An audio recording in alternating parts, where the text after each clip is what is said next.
اگر کوئی آپ کو چھوڑ دے تو تنہائی سے نہ بھاگیں، کچھ وقت تنہا بھی رہیں، تنہائی سے تعلق بنائیں۔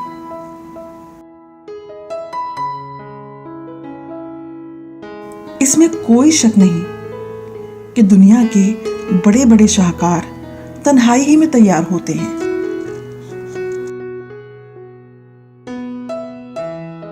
کچھ لوگوں کے لیے تنہائی کے ساتھ رہنا اس قدر مشکل ہوتا ہے کہ وہ بھاگ بھاگ کر ماضی کے مردہ خانے میں چلے جاتے ہیں تاکہ تنہائی سے نجات حاصل کر سکیں۔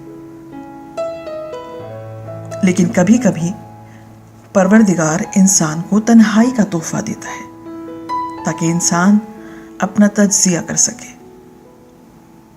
خود پر غور و فکر کر سکے۔